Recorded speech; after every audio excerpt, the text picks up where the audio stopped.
I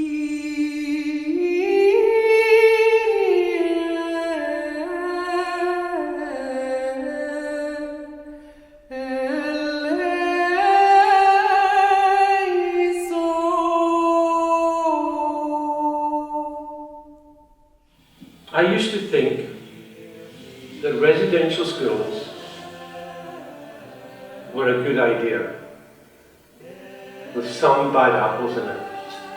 Surely they were just like boarding schools in the UK. And there were some bad people who got into that. But I'm now in a place that I will say to you that residential schools were an evil system. An evil system created by our government. An evil system to assimilate First Nations people, to destroy their culture, their language, their traditions, because it was us, friends. It was us. It might have been another generation who started the residential schools, who ran the residential schools, but they were Anglicans. And it was us. And we were part of that.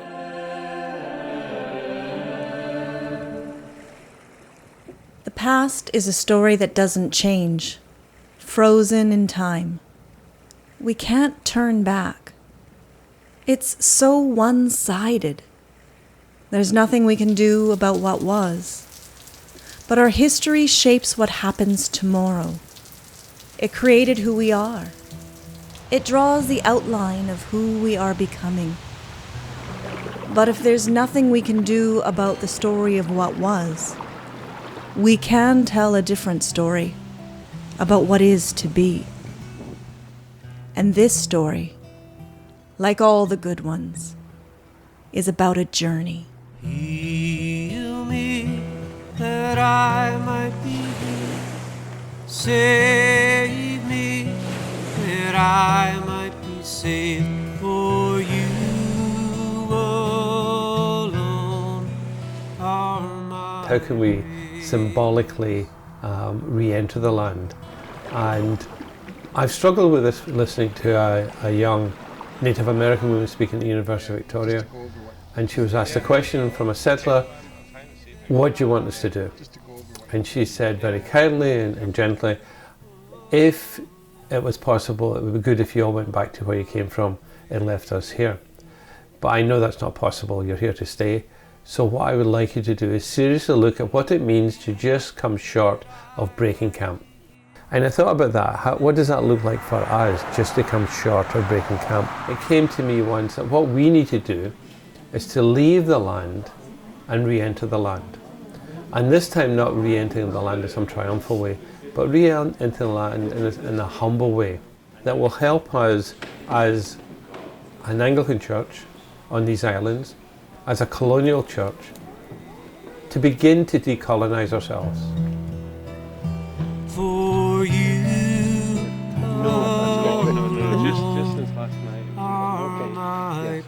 Long before there was incense and liturgy, before the settlers and their church came to the coast, the forest was home, a womb, a place to find all our relations, a place where all sacred journeys begin. Alex found a trail here on Alert Bay that he took me around and showed me and said this would be a good place. He showed me a number of places I could stop and reflect.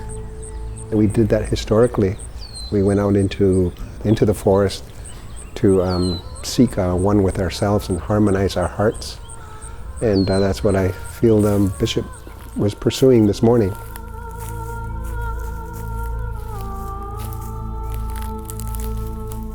You watch for spirit guides, and certainly the loudest and most noisiest spirit guides for me yesterday were the ravens.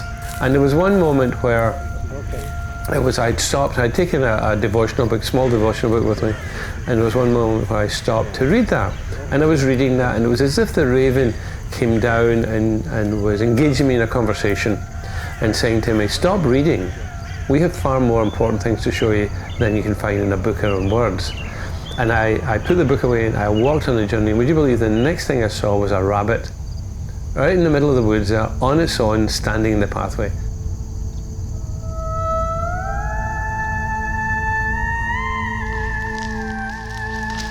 The bishop felt compelled to reenact what he classified as a re-entry into our worlds, where the first entry was not, we didn't see it as being honorable, respectful, and as a matter of fact, abusive. And so he wants to take time to re-enter this world and in our realm. He's coming into this big house to seek permission to enter the land of the Namgis. Come, my chiefs of the Nimkish. Our visitors have arrived. Escort them into our great house. It was me knocking on the door and being greeted by the Namgis chiefs who spoke to me in Kakwala, and I had a speaker who was with me who responded on my behalf, and then we were given permission to enter into the land.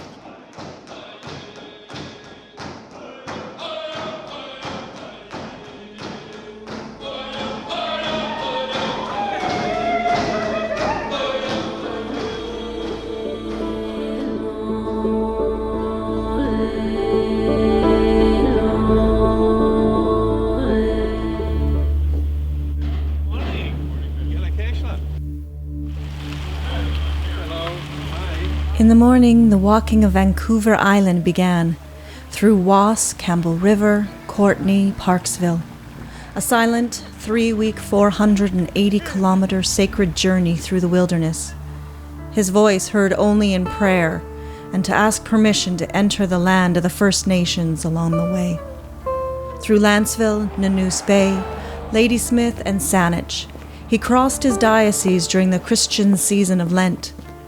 The leader of this branch of the Anglican Church was a pilgrim on a journey toward death and resurrection, looking for an end to domination and for the birth of a new relationship.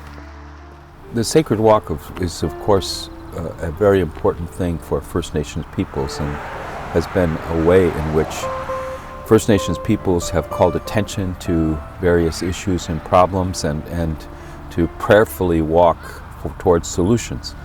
But more than that, for Christians, it has been identified as the way in which Jesus lived in the world. We use the term pilgrimage to describe that quite often from a Western sense, but it is clearly the Sacred Walk, the same kind of thing that we see Bishop Logan doing, the same kind of thing that we see First Nations leaders doing. What I was challenged with when I left Alert Bay by one of the elders was, he had said to me, each day, each step, pray for the children who run the residential schools. So what I did was, each day I went through alphabetically. I just thought of names, girls' names beginning in A going through to Z, and boys' names beginning with A and going through to Z. So I prayed for those names in a kind of symbolic way, remembering all the children who'd been in residential schools. Make me an instrument, make me an instrument, make me an instrument of peace. How kind and generous and gracious the first peoples were that we met, and how apparent the feeling of forgiveness was, that they were willing to forgive, that they were open to a conversation about a different relationship, about walking together with those of us who are descended from settlers, about working together and changing the relationship that we've had, which has very often been a difficult one. So today we crossed from the traditional lands of the Comox people into the traditional lands of the Qualicum people, and we were greeted as we crossed the border between the two lands by Chief Michael.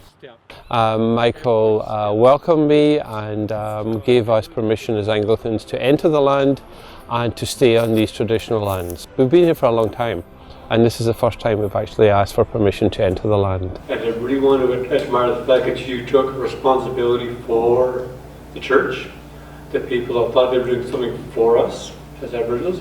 You also spoke, I've heard these words before, about cultural genocide. Yeah, it happened. I'm one of the survivors, and it happened, but they thought it was for the good of us, and it wasn't quite the way it turned out to be.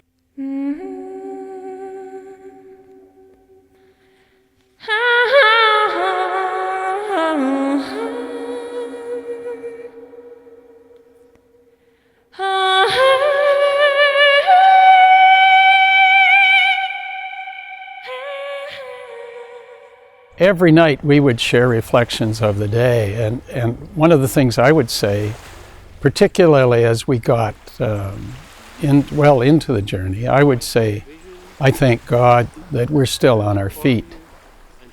The fact that we made it was well, while we expected it, we both had some trepidation about whether this was actually going to happen. So we talked each night about how joyful we were that we actually had survived another day. In the beginning, when I set off, I thought, oh, I'll just be a bystander and a support person. As the trip progressed, I became fully involved with what was happening in my understanding, and my heart was involved more than what I had anticipated. Hearing people's stories, seeing the reality of our island and how our First Peoples live on our island just changed me and really gave me a new insight. It broadened my vision. So I'm changed. I think that the biggest thing is the change in relationships. What I saw when we were stopping along the way at the First Nations communities and doing the actual act of asking for forgiveness and asking to continue living on this land in a new way was the formation of new relationships with First Nations people.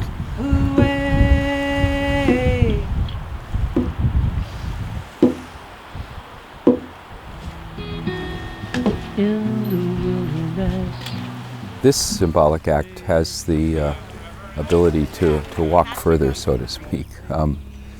We're hoping that this act will inspire many, many others to do similar things. It's not necessarily a literal walk, but a re-walking of the steps, kind of reset of the relationship between the churches and Canada, to First Nations peoples, to the peoples of the land, to the First Nations, Inuit and Métis. To re-enter the land means to re-enter history. It's a journey back in time, to find a road that was not taken. We begin again. The Bishop's Road ended on Easter Sunday at the cathedral in Victoria. And while baptizing the future in the tears of the past is one way to roll the stone of oppression away, Logan hopes that as he walked gently through the land, his sacred journey will live on as one step on the path of reconciliation.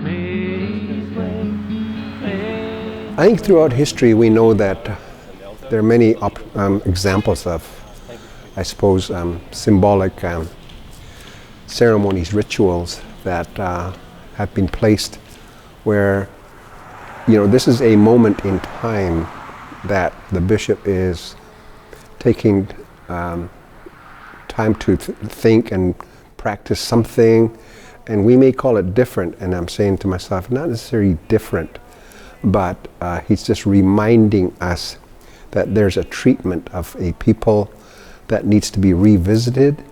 And this not only is among our nations, but it's around the world.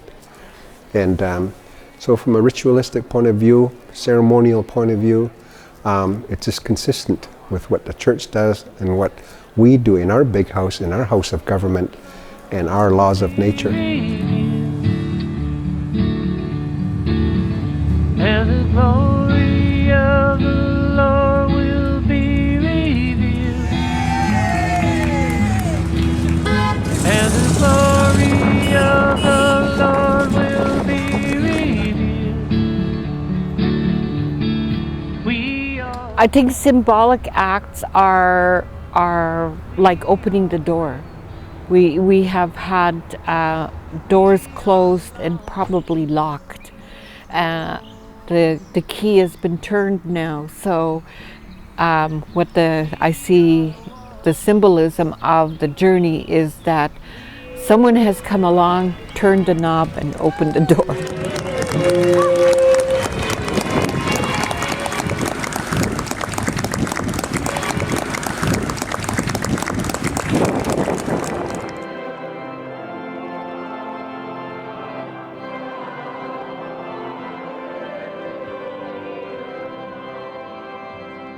The blessing of God who created you, the Son who has befriended you, the Spirit who has gifted you, be upon you this day and every day. Fading in the wind, groping in the dark, drowning in our sin. Hear your gentle voice in the wilderness. Make way, make way, make way. Make way, make way, make way. Make way, make